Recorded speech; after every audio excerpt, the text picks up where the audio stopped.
Ladakh is a mountain desert across the Indian Himalayas. In the rain shadow of the mighty mountains, it's so high and dry that it's often called moonland. It looks more like a moonscape or a Marscape. Well, this one is a picture of the Mars. Often called Little Tibet, this region remains landlocked, cut off from the rest of the world for half the year. Temperatures range from -30 to +30. Hi, I'm Sonam Wangchuk, a simple indigenous tribal from this remote Ladakh. I was born in an even remoter tiny village of 5 households. But that was a long time ago. Today, my village has grown 100% to become a village of 10 households. Perhaps still a little bit smaller than your city. We had no schools in our village, so I learned from the farmers, from the rivers, trees, animals, and above all, from my mother. I picked up English and other languages from the radio and meeting people from different countries. Later went to some schools and finally finished mechanical engineering.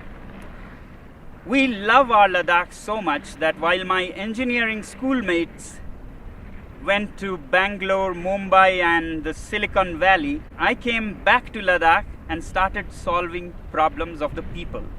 Children's problems in school education, people facing harsh cold winters, and farmers facing water shortage in the face of climate change. I've been doing these things for the last 30 years, and the world has been very generous. They have not only acknowledged but admired my work with various awards in different parts of the world.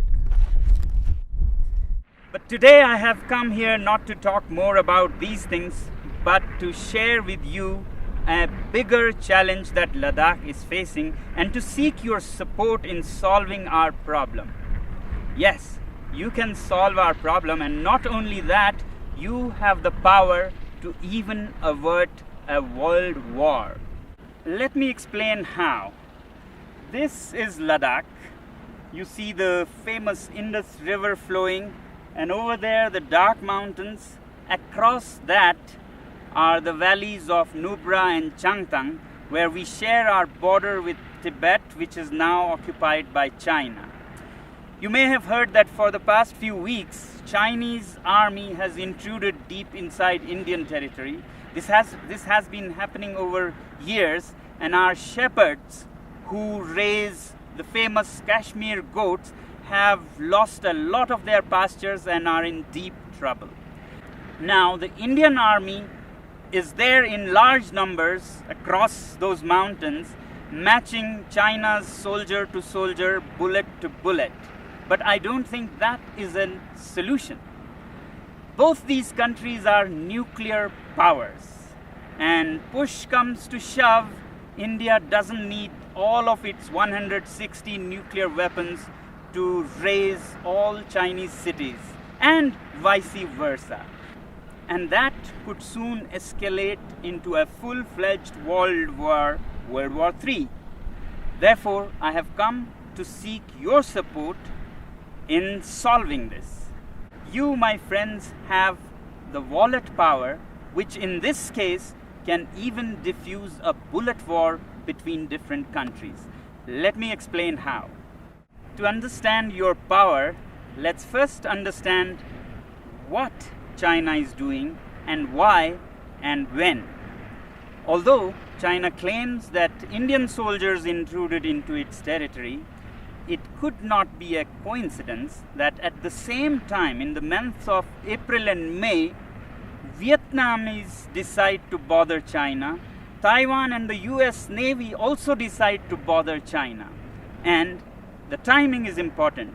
This is the time when the whole world is dealing with the pandemic. Who would even think of border disputes? But one country has serious reasons to do that, and that is China. China, being a totalitarian regime, fears not so much the bullet power of India or the US. What it fears most is its own people. the 1.4 billion people that work like bonded laborers without many rights and enrich this regime, when they are angry, there's a situation for an uprising, a revolt. And today, after the COVID pandemic, people in China are furious with their government for how they handled the pandemic. Chinese businesses are shut, factories are shut, unemployment reaches 20%. And it's time for an uprising. And that's when China picks up fights with several of its neighbors to divert the attention of angry citizens from the economy to nationalism.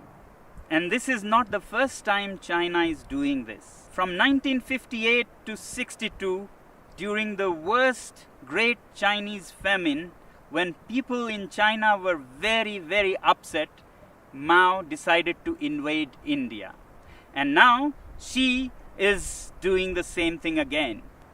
Well, this is the simple analysis of my simple tribal mind.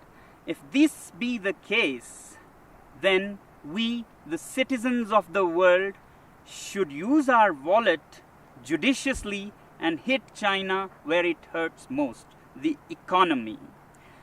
If enough people around the world decide that we will no longer buy Chinese goods and sponsor this regime, then that will see their worst nightmares coming true. And I think this is the only way we can bring the Chinese regime on the discussion table for peace dialogues. We must always clearly remember that when we say China, it's the regime and not the civilization, not the people.